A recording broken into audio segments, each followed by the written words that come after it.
That's you. All right. We'll talk about later. What else you gotta have? Take it home. Good morning, everyone. Good morning, Rabbi. We were on for a while before I realized. Okay. We are learning Mishna Kesubos, Parak chapter 5, and we're in the middle of Mishnah Hey. The beginning of Mishnah Hey had discussed the types of work that a woman is obligated to do for her husband. And then the Mishnah spoke about, depending on how many maids she brings in, that would actually lessen her domestic load, because some of these things would be taken over by her maids. And the Mishnah said that once she brings in, if she has 4 maids, she could just sit in an easy chair, because everything will be taken care of by the maidservants. Now, Rebbe Eliezer said, even if she brought into the marriage 100 maidservants, 100 of them, kaifa lasais betzemer, he can force her to work in wool. He can force her to work with the wool and to make thread. Why? Shabbatala mevila de zima, because idleness brings a person to immorality. If she will not have any kind of work to do, any kind of constructive work to do, that means she will be not very preoccupied. That leaves her too much Free time. too much time on her, too much free time, or too much idle time on her hands, and that could bring her to sin. And therefore, no matter how many, according to Rebbe Eliezer, no matter how many maids she has, at the end of the day, you got to give her some work, because otherwise it's going to be trouble. Shimon Gamliel says, Af hamaderes ishtay melatzos malacha. Even a person who makes a vow to forbid his wife from doing any work for him, he forbids himself to have any benefit from any of the work that she does. Okay, so now we're in this marriage is in a pretty tough situation. She wants to work, and he basically created a vow to forbid himself from having benefit of any of her work. Says the Mishnah, Yaitzi, he gives her a divorce. V'yiten ksubasa, and he pays for her ksuba. Now, we have situations where a marriage ends, and sometimes the ksuba is not paid because we consider it her fault. But in this case, we don't consider it her fault. We consider the breakup of the marriage, the breakdown of the marriage, as his fault, because she wanted to work, and he basically forbade any of her work. He made a neder not to benefit from any of her work. So he now created a situation where she can't work. So she could actually now demand a divorce, and not only demand a divorce, get her ksuba, because it's on him. It's his fault. He's the cause of it. Why does this all happen? Shabbatala mevili de shimum, because idleness leads to shimum. Shimum means insanity.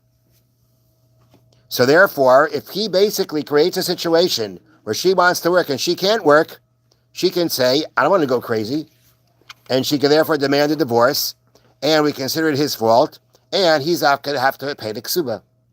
So here we have 2 different Tanoim that are expressing a similar law, similar halacha, that this woman no matter how many maidservants she has, you can't leave her idle. Because the first opinion called it as it's going to bring to immorality, because she's got too much time on her hands. And the second, Rabbi Shimon Gamliel, who gave a little bit of a different scenario, but again, it's going to be a similar idea, that if she has no work to do, she's going to go crazy. And therefore, that goes so far to say that she can demand a divorce from him for creating that situation for her, and get her ksuba, because he's the one who brought it about. But each one of them is saying a similar principle, and that is that batala, to be idle, isn't good, isn't healthy, and not only that, you can't create that situation for her to be that way. But what's interesting to note is that when Rebbe Eliezer said it, he said batala, idleness, brings to immorality. Shimon ben Gamliel said, idleness brings to insanity. Why did one call it one way and the other one call it the other way? It's the same thing. It's seemingly going to be, I mean, again, there are two different things, but what difference does it make what to call it? At the end of the day, there's no leaving her idle. So the Bartanura says the difference is like this. Okay, basically, let's say situation she has no work to do. Right? She has no work. But she's not just sitting around doing nothing. She's playing games. They had games to play in those days. So, she may not be doing any work in the house, but she's, as we say, in a more contemporary example, she's playing solitaire on the computer. She's got what to keep herself busy with. It's not constructive necessarily. It's not constructive. It's not It's not doing anything for the home. But at the end of the day, she's occupied. She's occupied. So if the issue is, as Rebbe Lezer said, zima, that the point is it can bring to immorality. So there, playing games isn't going to take care of the problem. Because again, if she is idle in the sense that she's not doing anything constructive in the home, and she's just, keeping busy, but nothing beneficial for the home, that could bring to morality. But according to Shimon Gamliel, who said idleness brings to insanity, okay, that already could be taken care of by the fact that she has these games to play. So therefore, if at the end of the day, when in the case of Shimon Gamliel, where he forbids any of her work, so good, so she can't do any work, but she has something else to keep herself busy, not just sitting around doing nothing, then she wouldn't be able to demand a divorce and get her ksuba. So that's the difference between whether you say calling idleness bringing to immorality or idleness bringing to insanity.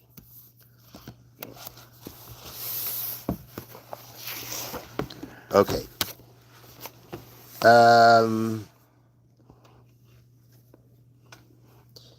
Okay. So he says, being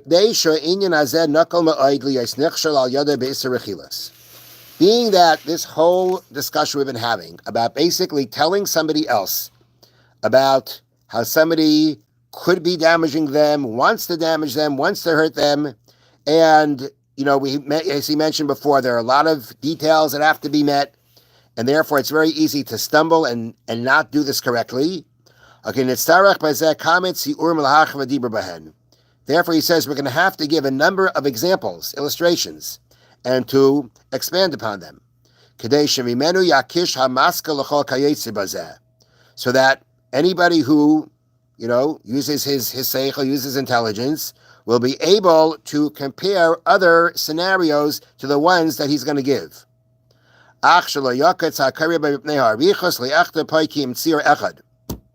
He says, therefore, right now, at this point of the book, I'm going to give you one example, so that, too many examples, people get tired of it, and therefore, he says, I'll give one example. And then at the end of this work, he says, I'll give more illustrations. But right now, he's going to give one illustration to use as an example, and people can at least build off, or build off in the sense of at least creating questions in their mind about what they want to do, whether they can move forward or not. Okay. All right. Have a wonderful day and a wonderful Shabbos. Thank you, Rabbi.